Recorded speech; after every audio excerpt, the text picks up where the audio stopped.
Hello friends, नमस्कार। स्वागत है आप सभी लोगों का अपने यूट्यूब चैनल एग्जाम टेबल पर। मैं अविनाश कुमार आज आप लोगों को इस वीडियो में इंडियन पॉलिटी अर्थात भारतीय राज्य व्यवस्था का अगला सीरीज कराने वाला हूं। दोस्तों, हम लोग भारतीय राज्य व्यवस्था अर्थात इंडियन पॉलिटी का विस्तृत अध्ययन कर रहे हैं और इस समय हम लोग पढ़ रहे हैं एक्ट।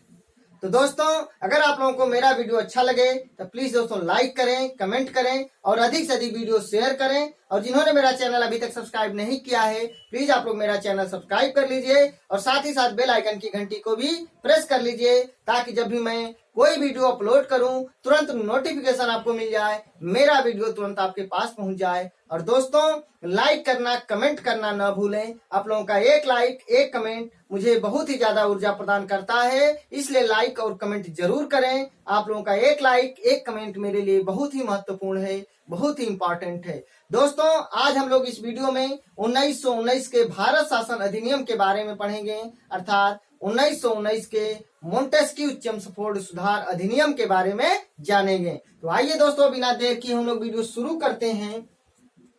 1919 का भारत शासन अधिनियम। दोस्तों, 1919 के भारत शासन अधिनियम को मोंटेस्क्यू चेम्सफोर्ड सुधार अधिनियम भी कहा जाता है।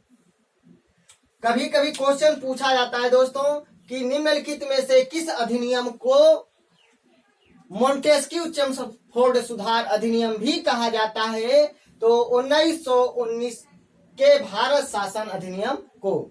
और दोस्तों, 1919 के भारत शासन अधिनियम के तहत ही केंद्र में भारतीय विधान परिषद के स्थान पर द्विसदनीय कार्यपालिका या द्विसदनात्मक कार्यपालिका की स्थापना किया गया। दोस्तों, द्विसदनात्मक कार्यपालिका या द्विसदनीय कार्यपालिका से तात्पर्य है राज्य परिषद और केंद्रीय विधानसभा। जैसे दोस्तों, इस समय केंद्र में संसद में लोकसभा और राज्यसभा है। लोकसभा को निम्न सदन और राज्यसभा को उच्च सदन कहा जाता है। वैसे ही दोस्तों, पहले भी जो है 1919 के भारत शासन अधिनियम के तहत ये प्रावधान किया गया कि केंद्रीय विधानसभा और राज्य परिषद का गठन किया जाएगा अर्थात द्विसदनीय कार्यपालिका की स्थापना किया गया 1919 के भारत शासन अधिनियम के तहत। और दोस्तों, प्रत्यक्ष निर्वाचन प्रणाली का भी शुभारंभ किया गया। प्रत्यक्ष निर्वाचन प्रणाली का भी प्रारंभ किया गया 1919 के भारत शासन अधिनियम के तहत या 1919 के मोंटेस्क्यू चेम्सफोर्ड सुधार अधिनियम के तहत। तो ध्यान रखिएगा, प्रत्यक्ष निर्वाचन प्रणाली या प्रत्यक्ष निर्वाचन पद्धति का शुभारंभ कब हुआ? तो 1919 के मोंटेस्क्यू चेम्सफोर्ड सुधार अधिनियम के तहत। और द्विसदनीय कार्यपालिका का शुभारंभ कब हुआ? तो 1919 के भारत शासन अधिनियम या 1919 के मोंटेस्क्यू चेम्स सुधार अधिनियम के तहत। तो दोस्तों, द्विसदनीय कार्यपालिका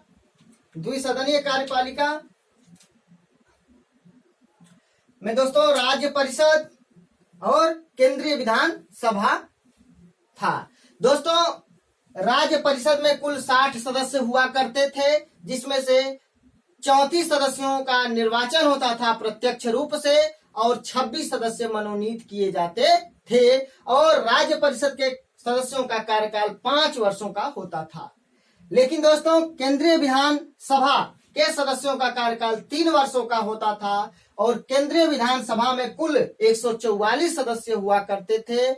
144 सदस्यों में 104 सदस्य निर्वाचित किए जाते थे प्रत्यक्ष रूप से और 40 सदस्यों का मनोनयन किया जाता था। तो दोस्तों, ध्यान रहे, कभी कभी क्वेश्चन पूछा जाता है। और केंद्रीय विधानसभा को निचला सदन भी कहा जाता है अर्थात दोस्तों, केंद्रीय विधानसभा वर्तमान का लोकसभा और राज्य परिषद वर्तमान का राज्यसभा। अब दोस्तों, वायसराय की कार्यकारिणी परिषद के 6 सदस्यों में से अर्थात कमांडर इन चीफ को छोड़कर 3 सदस्यों का भारतीय होना अनिवार्य था। तो दोस्तों, 1919 के भारत शासन अधिनियम के तहत ये प्रावधान किया गया कि वायसराय की कार्यकारिणी में जो 6 सदस्य हैं कमांडर इन चीफ को छोड़कर, उनमें से 3 सदस्य भारतीय होंगे, यह अनिवार्य है। नेक्स्ट, प्रांतों में द्वैध शासन की शुरुआत हुई। दोस्तों द्वैध शासन का मतलब दोहरा शासन, और द्वैध शासन के जनक कौन थे? तो लियोनस कार्टियस थे। लियोनल कार्टियस जो है द्वैध शासन के जनक थे। अब दोस्तों द्वैध शासन को दो विषयों में विभक्त किया गया। प्रांतीय शासन को दो विषयों में विभक्त किया गया, दो भागों में। अब उनके विषय कौन कौन थे? आरक्षित विषय और हस्तांतरित विषय। दोस्तों आरक्षित विषय में वित्त विभाग, पेंशन, पुलिस, बिजली, गैस, कारखाना, बंदरगाह, ये सब हुआ करते थे। लेकिन हस्तांतरित विषय में दोस्तों शिक्षा, पुस्तकालय, सार्वजनिक निर्माण विभाग, ये सब जो है हस्तांतरित में आते थे।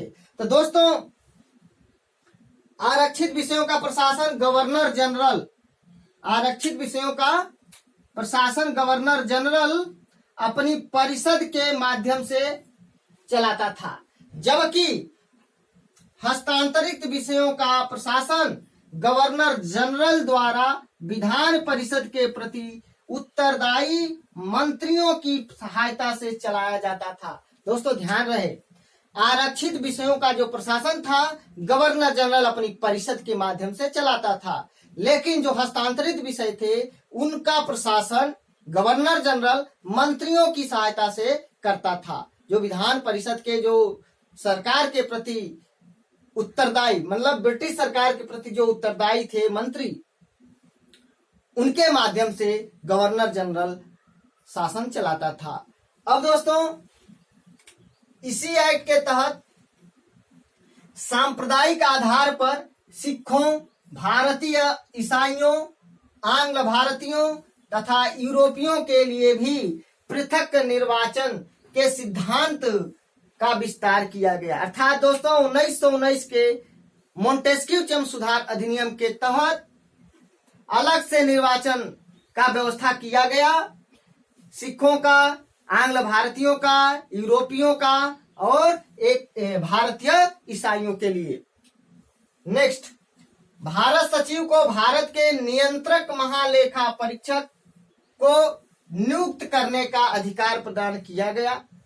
कभी कभी क्वेश्चन पूछा जाता है दोस्तों कि नियंत्रक महालेखा परीक्षक को नियुक्त करने का अधिकार भारत सचिव को किस अधिनियम के तहत दिया गया?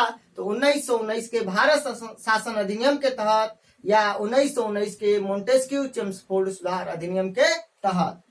उसके बाद दोस्तों भारत में लोक सेवा आयोग, भारत में एक लोक सेवा आयोग का गठन किया गया और 1926 में ली आयोग की सिफारिश पर सिविल सेवकों की भर्ती के लिए केंद्रीय लोक सेवा आयोग का गठन किया गया। क्वेश्चन पूछा जाता है कि केंद्रीय लोक सेवा आयोग का गठन कब किया गया? तो 1926 में। किस आयोग की सिफारिश पर? तो ली आयोग की सिफारिश पर। और किस अधिनियम के तहत? तो 1919 के मोंटेस्क्यू चेम्सफोर्ड सुधार अधिनियम के तहत या 1919 के भारत शासन अधिनियम के तहत। नेक्स्ट, इस एक्ट के तहत पहली बार केंद्रीय बजट को राज्यों के बजट से अलग कर दिया गया और राज्य विधानसभाओं को यह अधिकार दिया गया कि वो अपना बजट स्वयं तैयार कर सकते हैं। तो पहली बार केंद्रीय बजट को राज्य की बजट से अलग कर दिया गया और राज्यों को अधिकार प्रदान किया गया कि आप अपना बजट स्वयं तैयार कर सकते हैं। और दोस्तों बहुत इंपॉर्टेंट है, इस एक्ट के तहत एक वैधानिक आयोग का गठन किया गया जिसका कार्य 10 वर्ष बाद जांच करने के बाद अपनी रिपोर्ट पेश करना था। तो एक वैधानिक आयोग का गठन किस अधिनियम के तहत किया गया? तो 1919 के मोंटेस्क्यू चेम्सफोर्ड सुधार अधिनियम के तहत या 1919 के भारत शासन अधिनियम के तहत। उसके बाद दोस्तों भारत में पहली बार महिलाओं को वोट देने का अधिकार प्रदान किया गया। क्वेश्चन पूछ लिया जाता है दोस्तों कि भारत में महिलाओं को वोट देने का अधिकार किस अधिनियम के तहत प्रदान किया गया? तो 1919 के भारत शासन अधिनियम के तहत या 1919 के मॉन्टेस्क्यू चेम्सफोर्ड सुधार अधिनियम के तहत। और दोस्तों उस समय ब्रिटेन का प्रधानमंत्री लॉर्ड जॉर्ज लायड था। जॉर्ज लायड उस समय ब्रिटेन का प्रधानमंत्री जॉर्ज लायड था। तो दोस्तों अगर आप लोगों को मेरा वीडियो अच्छा लगे तो प्लीज दोस्तों लाइक करें, कमेंट करें और वीडियो शेयर करें। और दोस्तों मेरे वीडियो में किसी प्रकार का कोई कमी नजर आए तो प्लीज आप लोग मुझे कमेंट करके बताइए। आप सभी लोगों का एग्जाम टेबल पर बहुत बहुत स्वागत है। धन्यवाद।